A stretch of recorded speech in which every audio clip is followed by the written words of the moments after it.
우리 인간에게 있어서 오감이라고 불리는 그런 신체 감각들이 있습니다. 오감이 뭐죠? 시각, 촉각, 청각, 미각, 그리고 후각이죠. 네.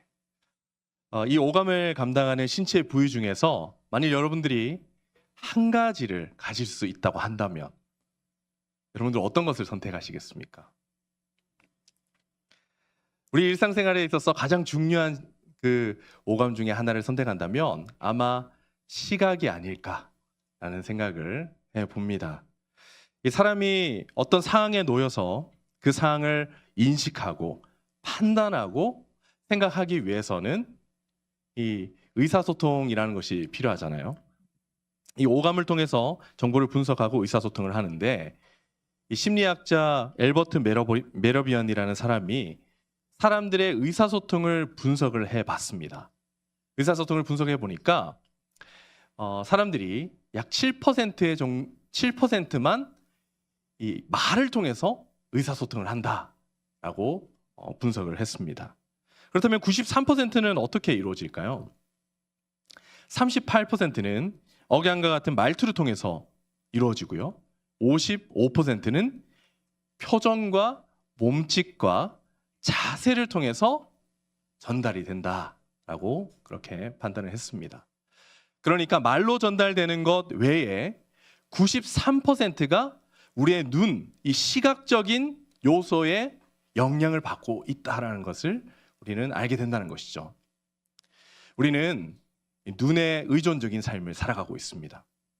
많은 사람들이, 아니 대부분의 사람들이 눈을 통해서 세상을 보고 세상을 판단하고 세상을 받아들이고 경험하고 자신의 인생의 가치관으로 세워가고 있는 것이죠.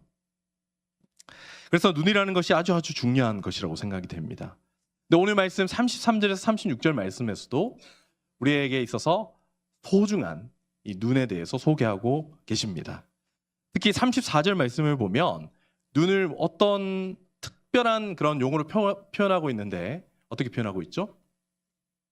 몸의 등불이다라고 그렇게 표현하죠. 오늘 말씀의 제목이잖아요. 34절 말씀을 함께 읽어보겠습니다. 시작. 내 몸의 등불은 눈이라. 내 몸이 성하면 온몸이 밝을 것이요 만일 나쁘면 내 몸도 어두우리라. 아멘. 예수님께서 이 말씀을 하셨는데 눈은, 우리가 가지고 있는 이 눈은 몸의 등불이어서 우리가 무엇을 보느냐에 따라서 우리 몸이 밝아질 수도 있고 우리 몸이 어두울 수도 있다라고 그렇게 말씀하신 거예요. 우리가 이 땅을 살아가면서 많은 것을 봅니다. 그 보는 것을 통해서 판단을 하게 되죠. 또 그 보는 것을 그냥 보는 것에 그치지 않고 우리의 내면에 받아들이게 됩니다. 우리가 어떤 것을 보느냐에 따라서 우리 내면이 절망과 깊은 어둠으로 물들 수도 있고 반대로 우리 내면이 기쁨과 평강과 은혜로 가득 찰 수도 있는 것이죠. 특별히 이 33절 말씀 한번 보실까요? 33절 말씀 보면 빛이 등장하죠. 그 빛. 이 빛은요, 예수 그리스도를 상징합니다. 즉 예수님을 어떤 존재로 바라보는가에 따라서 우리 인생이 그 영적 인식을 통해서 어두울 수도 있고 아니면 밝게 빛나는 이 등불과 같은 인생으로 살아갈 수도 있다라고 예수님이 우리에게 알려주고 계신 것이죠. 그렇다면 우리는 아주 중요한 질문을 우리 자신에게 던져볼 수 있을 것 같습니다. 나는 지금 예수님을 어떻게 바라보고 있는가? 어떻게 보고 어떻게 받아들이고 있는가라는 질문을 던져볼 수 있을 것 같습니다. 우리는 오늘 이 질문을 가슴에 품고 예수님을 바라보았던 세 종류의 시선을 살펴볼 겁니다. 이것을 살펴볼 때 오늘 질문에 대한 답을 찾고 주님이 원하시는 인생으로 변화되는 은혜가 있기를 주님의 이름으로 축원합니다. 자, 오늘 말씀 저희가 14절부터 36절까지 길게 읽어보았는데 하나의 핵심적인 사건에 둘러싸고 있는 여러 가지 말씀들이라고 할 수가 있습니다. 그 핵심적인 사건이 무엇이죠? 예수님께서 귀신 들린 자를 만나게 되셨는데 그 귀신 들린 자로부터 귀신을 내쫓아 주시는 그 사건이 바로 핵심의 사건이라고 할 수 있습니다. 누가복음 오늘 말씀 보시면 14절 말씀에 예수님께서 만난 이 귀신 들린 자가 말 못하는 상태였다라고 그렇게 말하고 있죠. 근데 오늘 누가복음 말씀 말고요, 마태복음 말씀에도 이 사건이 기록되어 있거든요. 내 눈을 보지 못하는 그런 상태였다라고 또 기록하고 있습니다. 그러니까 귀신이 들려서 그의 신체가 망가지게 된 거죠. 말을 하지 못하게 되고 눈을 보지 못하게 되고 세상과 완전히 단절되게 된 그 상황이 바로 귀신 들린 자의 상태였다라고 할 수가 있습니다. 그래서 예수님께서 그 귀신 들린 자를 만나시고 불쌍히 여기시고 귀신을 내쫓으시니까 어떤 일이 일어나게 됩니까? 그 눈뜨지 못했던, 보지 못했던 사람이 보게 되고 말하지 못했던 사람이 말하게 되는 역사가 일어나게 되죠. 사람들이 이 놀라운 하나님의 역사 앞에서 깜짝 놀라면서 세 가지 반응을 보이게 됩니다. 먼저 첫 번째 반응을 우리가 살펴보았으면 좋겠는데요. 15절 말씀을 함께 읽어보겠습니다. 시작. 그 중에 더러는 말하기를 그가 귀신의 왕 바알세불을 힘입어 귀신을 쫓아낸다 하고, 첫 번째 반응이 뭐죠?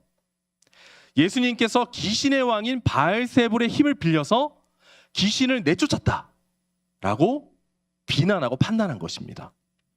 여기서 말하는 이 바알세불은요, 파리들의 주인이라는 뜻을 가지고 있거든요. 이 이스라엘 왼편에 있는 지중해 인역이 있는 블레셋이라는 국가가 있습니다. 거기에 5개의 도시가 있는데 이 에그론이라는 도시의 신이 바로 바알세부브라는 그런 신입니다. 그러니까 사람들이 그 블레셋에 있는 이방 종교의 신을 언급하면서 예수님의 그 기적이 바로 이방에서 일어나는 그 기적과 같다라고 비난을 한 것이죠. 자칭 하나님의 사람이라고 하는 사람들이 하나님이 행하시는 기적을 보면서 귀신의 능력이고 귀신의 역사다라고 그렇게 말을 했다는 겁니다. 이들은 왜 이런 생각을 하게 되었을까요? 무작정 예수님을 비판하려고 하는 그 생각에서 했을 수도 있겠지만, 우리는 이들의 생각의 저변에 깔려있는 세속적인 신앙의 생각을 발견할 수가 있습니다. 바로 하나님이 아니더라도 사람을 흑암에서 건져낼 수 있다라는 이 세속적 신앙의 생각이 그들 가운데 있었다는 것이죠. 그들이 인정하든지 인정하지 않든 간에 이들의 마음 가운데 어떤 것들이 깔려있냐면, 하나님 외에도 어떤 다른 종교에서 어떤 다른 형태의 어떤 것을 해서 인생을 귀신으로부터 건져낼 수 있고 흑암으로부터 건져낼 수 있고 인생을 살릴 수도 있다는 그런 생각이 이들의 마음 저변에 깔려 있었다는 겁니다. 왜냐하면 이런 생각은 고대 근동 지역의 사람들에게 보편적인 생각이었기 때문입니다. 그런 생각을 가지고 예수님을 보니까 지금껏 이 기적 말고도 많은 기적을 행해 오셨거든요. 예수님이 구원자라는 사실을 알 수밖에 없는 그런 놀라운 기적들을 많이 행해 오셨음에도 불구하고 예수님을 보면서 귀신의 역사다라고 그렇게 비난할 수밖에 없었던 겁니다. 그다음에 우리는 이에 대한 예수님의 반응이 어땠는지를 좀 살펴봐야 되잖아요.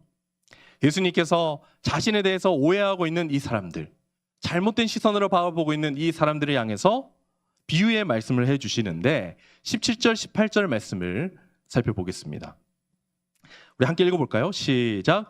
예수께서 그들의 생각을 아시고 이르시되 스스로 분쟁하는 나라마다 황폐하여지며 스스로 분쟁하는 집은 무너지느니라.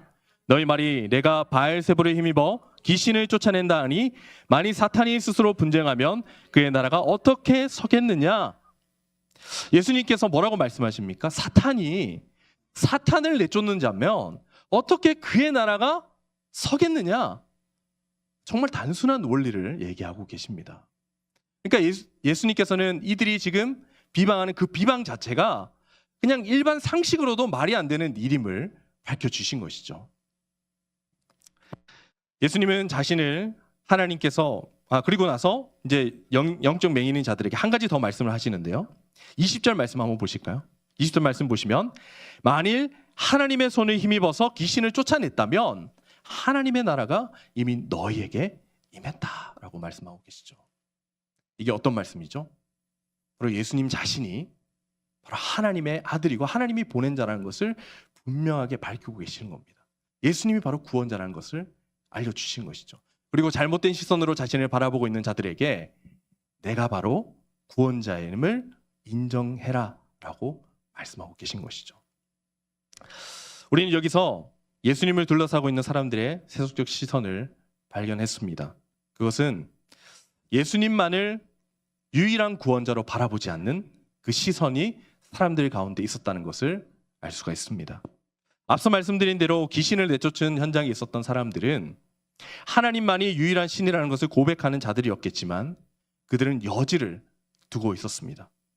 귀신의 능력으로도 한 사람의 인생을 살릴 수 있다는 그 여지가 그들 마음 가운데 있었다는 것이죠. 여러분들, 예수님 외에도 구원이 있다라는 이 생각이 오늘 우리가 살아가고 있는 이 현대 사회에 강력한 힘을 발휘하고 계시다는 것을 알고 계시죠? 현재 우리는 포스트 모던 사회를 살아가고 있습니다. 이 포스트 모던 사회가 어떤 사회를 말하는 것이죠? 과학과 문화와 예술, 사회문화 각 분야에서 변형된 형식과 변형된 의식이 부각하고 있는, 드러내고 있는 그런 사회가 바로 포스트 모던 사회라고 할 수가 있습니다.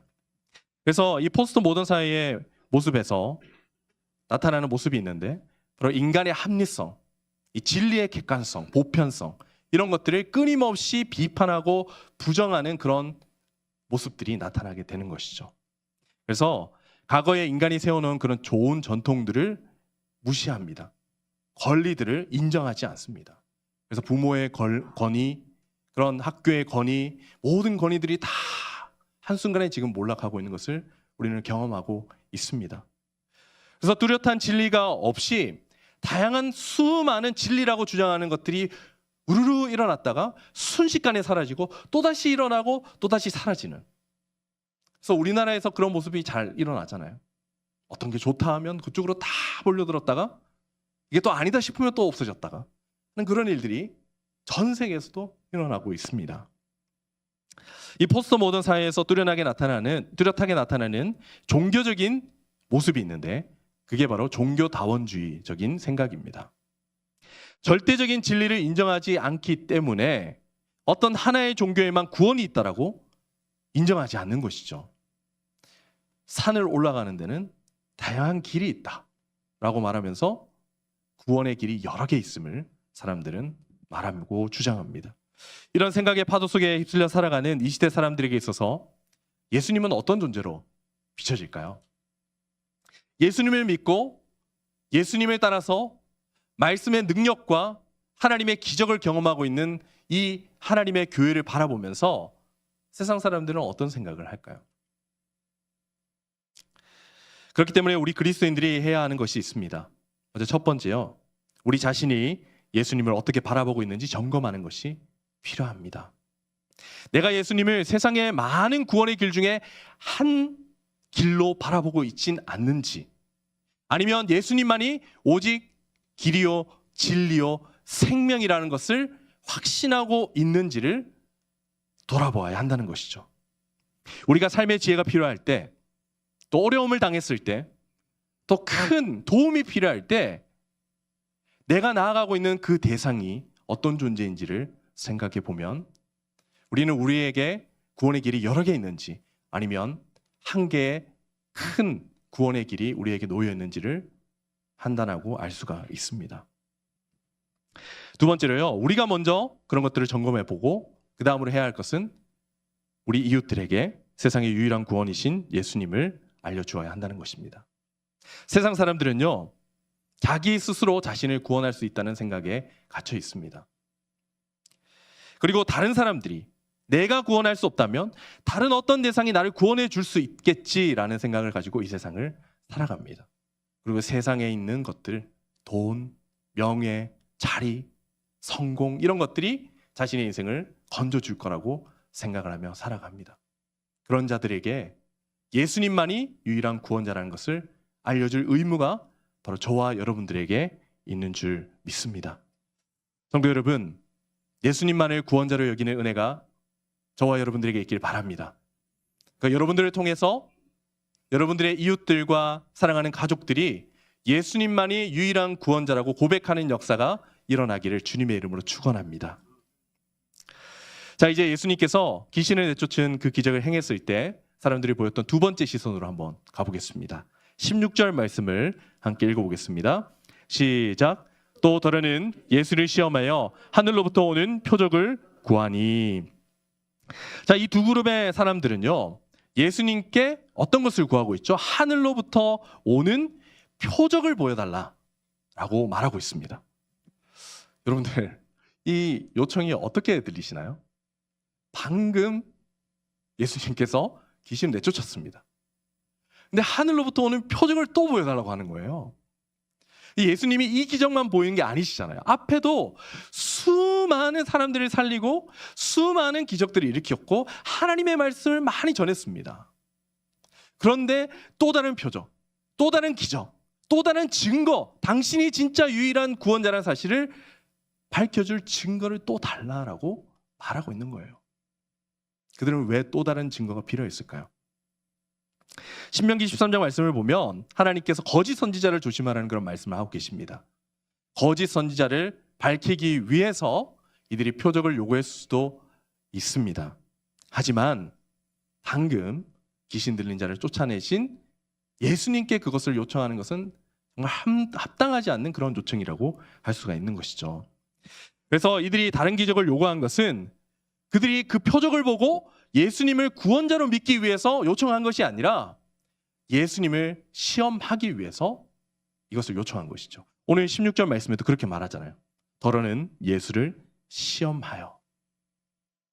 당신이 진짜 하나님의 아들이 맞다면 더 확실한, 더 분명한 증거를 보여달라라고 그렇게 요청을 하는 거죠. 그럼 그들의 마음을 보면 불신과 의심의 마음으로 가득 차 있는 겁니다. 유대인들의 이런 모습을 보면 누가복음 4장에 나오는 한 존재를 떠올리게 만듭니다. 누가복음 4장에 보면 사탄이 등장하거든요. 사탄도 예수님을 만나서 예수님이 시험하면서 똑같은 요청을 예수님께 했습니다. 누가복음 4장 9절 말씀 한번 찾아볼까요? 누가복음 4장 9절 말씀.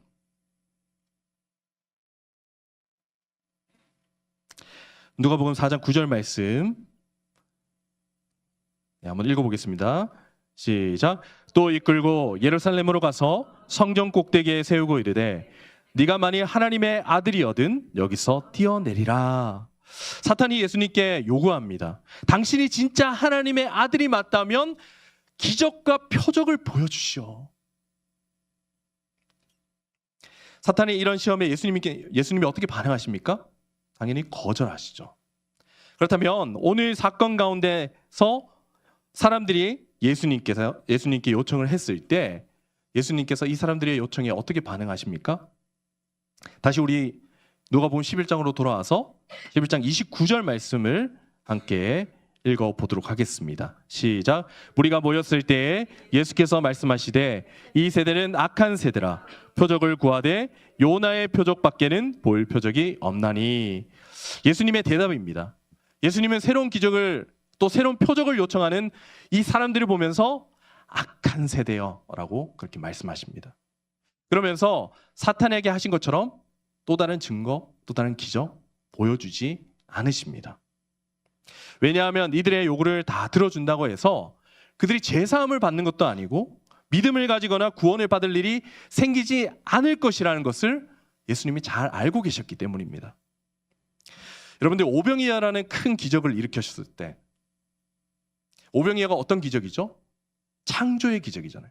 예수님이 창조주라는 것을 보여주는 기적입니다.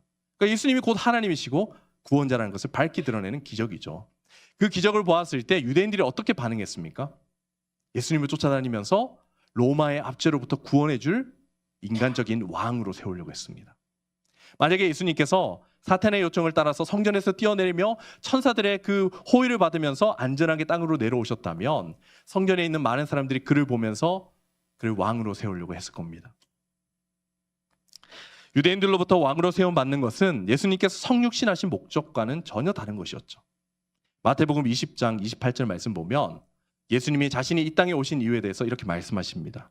인자가 온 것은 섬김을 받으려 함이 아니요 도리어 섬기려 하고 자기 목숨을 많은 사람의 대속물로 주려 함이라 라고 말씀하셨습니다.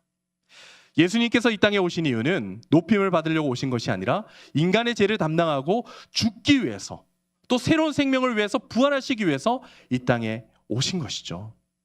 그래서 예수님께서 오늘 말씀 가운데 한 가지 표적만 보여주겠다. 바로 요나의 표적만 보여주시겠다고 말씀합니다. 여러분들, 요나 선지자가 어떤 일을 경험했습니까? 물고기 뱃속에 들어갔다 나왔잖아요. 3일 동안 들어갔다 나왔거든요. 그러니까 예수님께서 십자가에 죽으시고 흑암 가운데 3일 가운데 계시고 그 다음에 부활하실 것을 말씀해 주는 말씀이라고 할 수가 있습니다. 그 십자가에 죽고 부활하는 그 표정 외에 보여줄 것이 없다. 다른 것을 보여줘도 믿음을 가지지 않을 것을 분명했기 때문입니다. 사람들이 예수님의 기적을 앞두고 또 다른 표적을 요구하는 이런 모습 가운데서 우리는 그들이 가지고 있는 시선을 하나 발견하게 되는데, 그것은 바로 예수님을 의심하는 시선입니다. 예수님을 의심하는 시선. 여러분들, 리처드 도킨스라는 사람 혹시 들어보셨습니까? 리처드 도킨스. 아주 전 세계적으로 유명한 무신론자입니다. 그가 여러 가지 책을 써서 한국에도 많이 들어왔거든요. 그중에 이제 만들어진 신이라는 그런 책이 있습니다. 전 세계 사람들이 이 사람의 책을 읽고 많은 영향을 받았는데요. 한국에서 엄청난 인기를 끌었습니다. 그러니까 이 책의 서두에서 로버트 퍼시그라는 사람의 말로 시작을 하는데요. 그가 이렇게 말을 적어놨습니다. 누군가 망상에 시달리면 정신 이상이고 다수가 망상에 시달리면 종교라고 한다. 리처드 도킨스가 우리 보고 망상에 걸렸다고 그렇게 이제 얘기를 한 거예요. 그러면서 이 리처드 도킨스가 종교가 없는 우리의 세상을 한번 생각해 보라 라고 말을 한 거죠. 종교가 없으면 십자군 전쟁도 없었고 만천사냥도 없었고 9.11 테러도 없었을 거다. 폭탄 테러범도 없었을 거다. 평화로운 세상, 기쁨의 세상이 있을 거다 라고 그렇게 말을 합니다. 이런 생각들이 무분별하게 또 검증도 없이 비그리스도인, 그리스도인 가리지 않은 채 막 들어오는 것이죠. 많은 사람들이 그냥 이 생각을 수용하고 있습니다. 여러분, 심리학 용어 중에 인지적 구두쇠라는 그런 말이 있거든요. 혹시 들어보셨나요? 인지적 구두쇠. 뇌가 엄청 피곤하거든요. 항상 피곤해요, 뇌는. 왜냐하면 눈으로 보고 하는 것을 정보를 분석해가지고 계속 생각을 해야 되기 때문에 엄청나게 피곤을 느낀다고 합니다. 그래서 이 뇌가 구두쇠와 같은 그런 행동을 하게 되는데, 어떤 정보가 주어졌을 때 자기가 그 정보를 면밀하게 분석하고 제대로 이해하고 판단하기보다 그냥 주어진 사실을 무분별하게 수용하고자 하는 그런 구두쇠적인 모습들이 이제 뇌에서 나타난다고 합니다. 많은 사람들이 어떤 검증도 없이 무신론적인 생각을 수용하고 있죠. 심지어 교회를 다니는 많은 사람들도, 또 우리 자녀들도 이런 생각의 영향으로부터 벗어날 수가 없습니다. 그렇기 때문에 많은 사람들이 무신론적 생각을 가지고 예수님을 봅니다. 예수님을 보면서 의심하고 불신하죠. 그리고 말합니다. 당신이 믿는 예수가 진짜 구주가 맞아? 증거를 보여봐. 증명해봐. 기적을 보여봐. 라고 요구를 하죠. 여러분들, 예수님이 이 땅에 오신 것이 표적 아닙니까? 예수님이 이 땅에 오셔서 십자가에 죽으시고 부활하신 것 자체가 이미 증명이고 증거인 줄 믿습니다. 그리고 기독교 역사 2000년이 바로 표적이고 증거이며 지금도 전 세계의 교회에서 나타나는 놀라운 하나님의 역사가 바로 예수님만이 유일한 구원자라는 확고한 증거인 줄 믿습니다. 하지만 세상 사람들은 더 많은 증거를 원합니다. 사실 믿을 생각은 없는 것이죠. 그래서 예수님께서 지속적으로 표적을 구하고 증거를 요청하는 이들을 향해서 바로 나사로와 부자의 얘기를 해주시잖아요.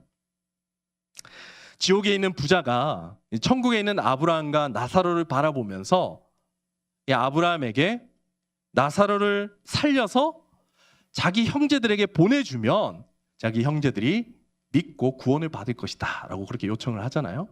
그때 아브라함이 어떻게 얘기합니까? 모세와 선지자들에게 듣지 아니하면 비록 죽은 자 가운데서 살아나는 자가 있을지라도 권함을 받지 않을 거다. 모세와 선지자가 뭐죠? 바로 성경 말씀이잖아요. 이미 주어진 하나님의 말씀, 복음을 듣지 않으면 죽은 자가 살아나서 갈지라도 그들은 믿지 않을 거야 라고 말씀하고 있는 겁니다. 그러니까 이것은 표적을 보는 것, 기적을 경험하는 것과 예수님을 구주로 믿는 것은 완전히 다른 문제라는 것을 우리에게 알려줍니다. 사랑하는 성도 여러분, 여러분들은 예수님을 어떤 시선으로 바라보고 계십니까? 여러분들의 자녀와 남편과 아내와 부모는 예수님을 어떤 눈으로 바라보고 있습니까? 혹시 오늘의 말씀에 유대인들처럼 끊임없이 표적만을 부하면서 예수님을 의심의 눈초리로 바라보고 있지는 않습니까? 그렇다면 보이지 않는 것을 믿는 믿음을 달라고 기도하는 은혜가 우리에게 있었으면 좋겠습니다. 하나님의 말씀을 다시 읽으면서 예수님만이 유일한 길이요 진리요 생명이라는 것을 믿는 은혜가 저와 여러분들의 가족들에게 있기를 주님의 이름으로 축원합니다. 자, 이제 예수님께서 귀신을 내쫓는 기적을 행하셨을 때 주변 사람들이 보인 세 번째 기적을 살펴보겠습니다. 27절 말씀 우리 함께 읽어보겠습니다. 시작. 이 말씀을 하실 때에 무리 중에 한 여자가 음성을 높여 이르되 당신을 뵌 태와 당신을 먹인 젖이 복이 있나이다 하니. 자, 예수님께서 자신을 막 바알세불이라고, 바알세불의 힘을 입은 자라고 막 욕을 하는 그런 사람들을 보면서 이제 비유의 말씀을 해 주실 때 그때 어떤 한 여인이 막 소리를 지르면서 얘기를 합니다. 어떤 얘기를 하죠? 당신을 낳은 어머니가 복이 있습니다 라고 그렇게 얘기했다는 거죠. 여러분들 이게 칭찬입니까? 욕입니까? 칭찬이죠, 칭찬. 예수님과 예수님의 가족에게 분명한 칭찬이었습니다. 그래도 그럴 것이 당시 유대인들에게 있어서 자식을 통해서 부모가 영광받는 것을 아주 가치 있게 여기는 풍습이 있었기 때문입니다. 잠언 23장 24절 말씀 보면 이런 말씀이 있습니다. 의인의 아비는 크게 즐거울 것이요 지혜로운 자식을 낳은 자는 그로 말미암아 즐거울 것이라. 그 지혜자도 바로 자녀의 모습을 통해서 아버지와 어머니가 영광받는 것이 참 행복한 일이라는 것을 말씀하고 있는 거죠. 유대 민족이나 한국 사람들이나 비슷한 것 같아요. 그렇죠. 우리 한국 부모들도 자녀의 성공을 통해서 참 큰 기쁨과 그런 즐거움을 느끼잖아요. 자, 그렇다면 예수님은 자신의 육신의 어머니를 막 부러워하면서 칭찬하는 이 여인을 향해서 어떻게 대답하셨을까요? 감사합니다 라고 이제 땡큐라고 이렇게 얘기했을까요? 28절 말씀 한번 읽어보겠습니다. 시작. 예수께서 이르시되 오히려 하나님의 말씀을 듣고 지키는 자가 복이 있느니라. 아멘. 예수님은 그 어떤 감사도 하지 않으십니다. 오히려 자신의 육신의 어머니가 복된 것이 아니라 어떤 자가 복이 있다고요? 하나님의 말씀을 지키는 자가 진정으로 복된 자다라고 말씀하시면서 그 여인의 말을 수정해 주십니다. 예수님의 이런 반응은 이전에 어머니 마리아와 동생들이 예수님을 찾아오셨을 때와 동일하죠. 예수님이 제자들과 함께 있을 때, 사람들과 함께 있을 때 예수님의 어머니와 동생들이 찾아왔습니다. 당신의 어머니와 동생이 찾아왔습니다 라고 얘기하니까 내 어머니와 내 동생과 내 가족은 하나님의 말씀을 지키고 행하는 자가 바로 나의 가족이다 라고 그렇게 말씀하셨죠. 여기서 하나님의 말씀을 듣고 지킨다는 것은 어떤 것을 의미할까요? 예수님의 말씀에 바른 반응을 보이고 인생의 변화를 경험하는 것을 의미합니다. 쉽게 말해서 예수님을 구주로 받아들이고 하나님의 자녀가 된 변화된 인생을 살아가는 것을 의미하는 것이죠. 우리는 예수님의 어머니를 복되다라고 말하는 이 여인을 통해서 당시 사람들이 가지고 있었던 예수님을 바라보는 시선을 한 개 발견하게 됩니다. 그것은 예수님을 단순히 호의적인 시선으로 바라보는 시선입니다. 호의적인 시선으로 바라보는 시선. 예수님께서 공생의 기간을 보내면서 수많은 병자들을 고쳐주셨습니다. 배고픈 자의 배를 채워주시기도 하시고 매 안식일마다 회당에서 하나님의 말씀을 전하면서 하나님 말씀 안에 녹여있는 놀라운 진리들을 전해주셨습니다. 그리고 호숫가에서 때로는 언덕에서 하나님의 말씀을 권위 있게 전하시기도 하시고요. 당시에 이 예수님의 말씀에 공감하는 수많은 사람들이 있었고 예수님을 따라다니던 수만 명의 사람들이 있었습니다. 그들 모두가 예수님을 호의적인 시선으로 바라보고 있었죠. 그리고 예수님이 예루살렘 성에 입성하신다고 했을 때 사람들의 반응이 어땠습니까? 그 종려나무 가지를 막 흔들면서 호산나 호산나 당신이 우리의 구원자이십니다 라고 막 기쁘게 환호하면서 외쳤던 것을 우리는 알고 있습니다. 그런데 그들 결국 어떻게 됐습니까? 예수님이 십자가에 못 박았죠. 예수님이 자신들에게 도움이 되지 않는다는 것을 안 즉시 그들의 호의가 적의로 변화되게 된 겁니다. 이와 같은 사실은 예수님을 향해 가지고 있는 단순한 호감과 예수님을 구주로 믿는 믿음은 완전히 다른 것이라는 것을 우리에게 보여주는 것이죠. 요즘 한국에서 비혼자들이 많이 늘어나고 있습니다. 여기 우리 청년들이 있는데 한번 제가 물어보겠습니다. 다들 결혼하실 거죠? 결혼 안 할 건가요? 할 거죠? 대답이 안 나오는 거 보는데 저희가 열심히 기도해야 될 것 같습니다. 비혼자들이 많이 늘어나고 있어요. 그래서 통계청 장래 인구 추계에 따르면 1인 가구 비율이 2045년도에는 36.3%까지 올라가서 국민의 3명 중 1사람이 이제 결혼하지 않는 그런 인구가 될 거라고 보았습니다. 근데 사람들이 이렇게 결혼하지 않으려고 하잖아요. 뭐 여러 가지 이유가 있겠죠. 그런데 연애도 하지 않으려고 할까요? 다시 물어볼까요? 여기 우리 청년들 연애 할 건가요? 네. 뭐 이제 대답 안 하는 거 뭐 있겠지만 연애는 다 하고 싶을 것 같습니다. 사람들은 결혼을 하지 않으려고 하지만 연애는 하잖아요. 왜 결혼을 하지 않으려고 하지만 연애는 할까요? 연애는 호감으로 시작할 수 있습니다. 하지만 결혼은 믿음이 있어야 할 수 있기 때문이죠. 상대편에 대한 절대적인 신뢰와 믿음, 그것이 바로 결혼의 시작이기 때문에 결혼으로 나아가지 못하는 겁니다. 예수님을 바라보는 시선도 마찬가지죠. 단순한 호감으로는 예수님의 신부가 될 수는 없습니다. 예수님을 구주로 믿는 믿음이 있어야 예수님의 신부가 될 수가 있는 것이죠. 예수님께서 우리의 죄를 씻음으로 우리가 구원받았다는 사실, 예수님이 부활의 첫 열매가 되셔서 우리도 부활하게 될 것이라는 것, 예수님께서 이 땅에 다시 오실 것이라는 것, 그때 우리는 영원한 천국으로 들어가게 될 것이라는 그 사실을 믿는 믿음의 시선이 있을 때 우리는 예수님의 신부로 이 땅을 살아갈 수가 있게 되는 겁니다. 사랑하는 성도 여러분, 여러분들은 예수님을 어떤 눈으로 바라보고 계십니까?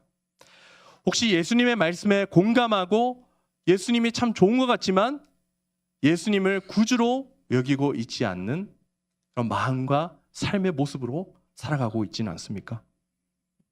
그렇다면 우리가 주님께 호감을 넘어선 믿음을 달라고 간절히 기도했으면 좋겠습니다. 단지 호의적인 시선으로 먼 거리에서 박수만 치는 인생이 아니라 주님의 손을 잡고 주님과 함께 동행하는 신부의 삶을 살아가게 해달라고 간절히 기도하는 은혜가 있었으면 좋겠습니다. 그래서 단순히 호응만 하던 들러리에서 신부의 삶을 살아가신 은혜가 있기를 주님의 이름으로 축원합니다. 미국의 샌프란시스코 출신의 한국계 코미디언이자 배우이자 작가인 마가릿 조라는 사람이 있는데 이 사람이 이런 말을 했습니다. 당신이 눈이 멀어서 나의 아름다움을 볼 수 없다고 해서 그것이 존재하지 않는 것은 아니다. 당신이 눈이 멀어서 나의 아름다움을 볼 수 없다고 해도 내가 아름답지 않은 것은 아닙니다. 라고 얘기했다는 거죠. 이 세상에 많은 사람들이 영적인 맹인이 되어서 빛 대신 예수님을 바라보지 못하고 있습니다. 어떤 사람은 예수님 외에도 구원의 길이 있다고 말하면서 눈을 가리고 있죠. 어떤 사람은 예수님이 구원자라는 사실부터 의심하며 눈을 가리고 있습니다. 어떤 사람은 예수님께 호감을 가지지만 구주로 믿을 수는 없다라고 말하며 눈을 가리고 있습니다. 하지만 세상 사람들이 눈을 가리고 예수님을 인정하지 않는다고 해서 예수님이 구원자가 아닌 것은 아니죠. 영적인 메인인 세상 사람들이 인정하지 않을지라도 예수님은 우리의 유일한 구원자가 되시는 줄 믿습니다. 사랑하는 성도 여러분, 예수님을 어떻게 바라볼 것입니까? 의심과 불신의 마음을 벗어 던지고 단순한 호감에서 벗어나서 예수님을 여러분들의 유일한 구원자로 받아들이시는 은혜가 있기를 주님의 이름으로 축원합니다. 우리 말씀을 생각하면서 이 시간 함께 좀 기도했으면 좋겠습니다. 오늘 말씀을 통해서 우리는 어떤 눈으로 예수님을 바라보고 있는지를 돌아보았습니다. 몸의 등불이 눈이라고 말씀하신 주님께서 우리가 예수님을 어떻게 바라보는가에 따라 우리의 영혼과 삶 전체가 바뀌게 된다라고 알려주셨습니다. 우리 이 시간 이렇게 함께 기도하겠습니다. 하나님 아버지, 우리 안에 예수님 외에도 다른 구원의 길이 있을 수 있다고 생각하는 불신앙과 세상의 가치관을 회개합니다. 오직 예수 그리스도만이 길이요 진리요 생명 되심을 굳게 믿게 해 주시옵소서. 주님, 우리는 때로 이미 충분한 은혜와 말씀을 받았음에도 불구하고 더 많은 증거와 표적을 요구하며 주님을 의심했습니다. 우리의 완악한 마음을 용서하여 주시고 보지 못하여도 믿는 믿음을 허락해 달라고, 또한 예수님께 좋은 감정을 가지고 있으면서도 삶의 주인으로 모시고 따르기를 주저했던 모습을 회개합니다. 단순한 호의와 관심에 머무는 신앙이 아니라 예수님을 나의 유일한 구주와 주님으로 고백하는 그런 삶을 살아가게 해달라고 이 시간 주의 이름 부르고 간절히 기도하겠습니다. 하나님 아버지, 이 시간 우리의 마음을 주님 앞에 드리며 하나님께서 우리의 마음을 만져주시기를 간절히 원하며 기도합니다. 하나님, 예수님 외에 다른 구원의 길이 없다는 것을 믿는 믿음을 우리에게 허락하여 주시옵소서. 또 다른 표적과 기적을 삶에서 요구하며 하나님의 향해 의심의 눈을 들었던 우리의 모습을 용서하여 주시고, 주님께서 우리에게 베푸신 은혜를 생각하며 주님을 믿는 믿음을 가지고 살아갈 수 있도록 아버지 도와주시옵소서. 호감에서 벗어나 주님을 믿는 믿음을 가지고 주님의 거룩한 신부로 살아가는 하나님의 복된 자녀가 될 수 있도록 우리를 붙잡아 주시옵소서. 하나님, 우리가 먼저 그렇게 변화되길 소원합니다. 또 우리를 통하여서 우리 주변에 있는 이웃들과 사랑하는 가족들이 예수님만이 유일한 구원자라고 고백하는 역사를 보게 하여 주시옵소서. 하나님께서 우리의 삶을 인도하여 주실 줄 믿사오며 이 모든 말씀 우리 주 예수 그리스도의 이름으로 간절히 기도드립니다. 아멘.